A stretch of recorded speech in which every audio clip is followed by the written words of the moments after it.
घर के water tank में इस खाली पाइप का क्या काम, स्पोर्ट्स कार के पीछे ये चीज क्या होती है, और टेनिस बॉल्स पर इन कर्व्स का हिडन पर्पस क्या है। ठीक ऐसे ही बहुत से सवाल हमारे दिमाग में आते ही रहते हैं, जिनके ही इंटरेस्टिंग आंसर्स के लिए हमने बनाई है fun interesting things with purpose की सीरीज, जिसके 9वें पार्ट में आप सभी का स्वागत है। तो हो सके तो अपने ब्रेन्स के न्यूरॉन्स को गिन लो, क्योंकि इस वीडियो को देखने के बाद इनकी संख्या बढ़ने वाली है।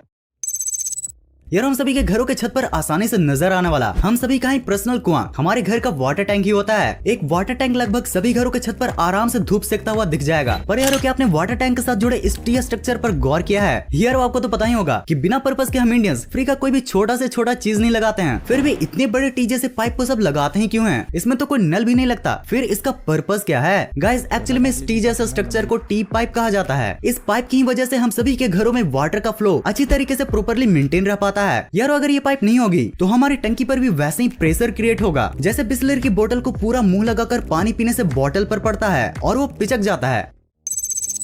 यारो अगर आप एक ट्रू डिफेंस लवर हैं, तो आपको भी ये फैक्ट शॉक्ड कर देगा। यारो एयरफोर्स में फाइटर जेट का बहुत बड़ा रोल होता है, और इन्हीं फाइटर जेट्स के हेल्प से हमारे सोल्जर्स अपने दुश्मन को आसमान से गिराकर खजूर में अटका देते हैं। गाइस अक्सर ही हम सभी लोगों को ये लगता है कि फाइटर जेट में अटैच ये चीज रॉकेट होती है, मगर भाई ये चीज रॉकेट नहीं है, बल्कि इसका पर्पस तो कुछ और ही है। गाइस इस चीज को ड्रॉप टैंक या एक्सटर्नल टैंक कहा जाता है, क्योंकि ये रॉकेट जैसा दिखने वाला स्ट्रक्चर कोई रॉकेट नहीं बल्कि एक डिटैचेबल फ्यूल टैंक होता है। यार ये टैंक एक बार में 600 यूएस गैलन यानी कि तकरीबन 2300 लीटर तक के फ्यूल कैरी कर सकता है, ताकि कोई भी फाइटर जेट इसे अपनी इमरजेंसी सिचुएशन में यूज कर सके। और इसे डिटैचेबल इसलिए रखा जाता है ताकि इमरजेंसी सिचुएशन में ही इसे गिराकर पायलट जेट की स्पीड बढ़ा सके।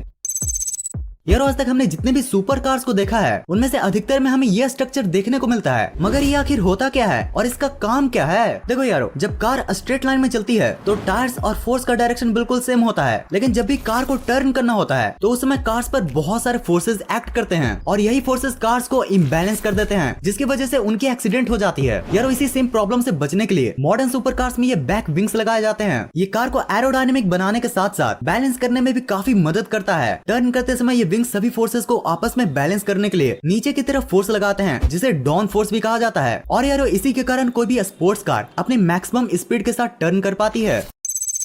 यार आपके बचपन की इंजीनियरिंग की यादों को ताजा करते हुए चलो एक ऐसे कमाल के पर्पस के बारे में जान लेते हैं, जिसके बारे में आपने शायद ही कभी सोचा हो, और भाई अगर सोचा भी होगा तो फिर गूगल बाबा से पूछना भूल गए होगे। यारो आपने अपने घरों में कभी न कभी वॉशिंग मशीन, सीपीयू, मोबाइल के पार्ट्स को खुला तो जरूर से देखा होगा। यारो इन सभी इलेक्ट्रॉनिक्स में सबसे कॉमन पार्ट होता है ये ग्रीन बोर्ड, जिसे सर्किट बोर्ड भी कहा जाता है। लेकिन गाइस ये सोचने वाली बात है कि ये बोर्ड हमेशा ग्रीन कलर में क्यों नजर आता है। यारो सच्चाई तो ये है कि सर्किट बोर्ड हर कलर का हो सकता है, और ये रेड ब्लू कलर्स में भी अवेलेबल होता है, मगर मोस्ट ऑफ द कंपनीज हमेशा ग्रीन कलर की बोर्ड क्यों यूज करती हैं? ऐसा क्या कनेक्शन है सर्किट बोर्ड और ग्रीन कलर में? यारो एक्चुअल में ग्रीन पार्ट सर्किट के रेजिंग की वजह से होता है, जिसे सोल्डर मास्क भी कहा जाता है, और इसका यूज सोल्डर को रस्ट से बचाने के लिए किया जाता है। यारो सर्किट बोर्ड में ग्रीन कलर की वजह से विजिबिलिटी भी बढ़ जाती है, मतलब कि हम उसमें लगे छोटे छोटे चिप्स को आसानी से देख पाते हैं। साथ ही कुछ फैक्ट्स ये भी बताते हैं कि ग्रीन कलर वर्कर्स की थकान को दूर करके उनकी इफिशियंसी बढ़ाता है। जैसे नेचर की ग्रीनरी को देखकर हमें कितना ज्यादा मजा आता है। वैसे यारो ये नॉलेज अभी तो आपको पैसे नहीं दिलाएगी, but knowledge never goes wasted. वैसे अगर आप नॉलेज से पैसे अर्न करना चाहते हो, तो आज मैंने आपके लिए एक ऐसा प्लेटफॉर्म लाया है जहां आप अपनी जानकारी से हाँ या ना में आंसर देकर पैसे कमा सकते हो। जी हाँ, ये है प्रोबो। लिंक मैंने डिस्क्रिप्शन में दे रखी है, वहाँ से डाउनलोड करोगे तो एडिशनल 25 रुपीज मिलेंगे। जाकर जल्दी डाउनलोड करो। और हाँ, यहाँ 100 से भी ज्यादा लोगों ने 1 लाख रुपए से ज्यादा कमाए हैं। प्रोबो एक ऐसा प्लेटफॉर्म है जहाँ आपको अपनी जनरल नॉलेज इंक्रीज करने के साथ साथ पैसे कमाने का भी मौका मिलता है। इसे कैसे करना है मैं आपको बताता हूँ। सबसे पहले इस ऐप को डिस्क्रिप्शन से डाउनलोड करो एंड साइन अप कर लो। साइन अप करते हैं आपको बहुत सारे कैटेगरीज दिखेंगे, जैसे न्यूज, फाइनेंस, क्रिप्टो, स्टार्टअप और भी बहुत सारे। तो जैसे मैंने क्रिकेट कैटेगरी सिलेक्ट करा, और चलो एक क्वेश्चन लेते हैं, will Amazon be taking broadcasting rights for IPL? यार मुझे तो हाँ लगता है, तो यहाँ मैं अपने हिसाब से प्राइस एंड क्वांटिटी चूज करके अपना आंसर सबमिट कर देता हूँ। और अगर आप अपने आंसर पे पूरा श्योर हैं, तो आप ज्यादा क्वांटिटी सिलेक्ट करके ज्यादा अर्न कर सकते हो। और हाँ, आंसर सही होते ही जीते हुए पैसे आपके अकाउंट में, जिसे आप UPI से भी विड्रॉ कर सकते हो। सो लिंक डिस्क्रिप्शन में है, अभी जाकर नॉलेज गेन करने के साथ पैसे भी अर्न करो। यारो आप सभी लोग इस बॉल को तो अच्छे से पहचान ही रहे होंगे। यस गाइस, आपने सही पहचाना। वैसे तो ये टेनिस बॉल है, मगर हम सभी ने बचपन में इससे टेनिस से ज्यादा क्रिकेट खेला है। यारो आपने क्रिकेट खेलते समय इस टेनिस बॉल पर इन कर्व्स को तो जरूर से ऑब्जर्व किया होगा, मगर क्या आपको पता है कि इन लाइंस के पीछे का पर्पस क्या है? यारो देखो, टेनिस बॉल 2 सर्कुलर शेप के रबर से जुड़ने से बनता है। ये रबर अंदर से खाली होता है, जिसे ग्लू से चिपका दिया जाता है, और गाइस टेनिस बॉल के बाहर एक स्पेशल फेल्ट की लेयर को लगाया जाता है, जो इन बॉल्स को ऐसा शेप देकर जोड़ देता है, और ऐसे ही जोड़ने की वजह से ये लाइंस भी बन जाते हैं। यारो यारो ये लाइंस की वजह से बॉल में परफेक्ट स्पिन आता है और इसी से बॉल की स्ट्रेंथ भी बढ़ती है। यारो अगर ये लाइन हमारे बॉल में न हो तो बॉल्स बहुत ही जल्दी फट जाएंगे और जब मम्मी से बॉल की डिमांड करोगे तो फट के भी पड़ेंगे।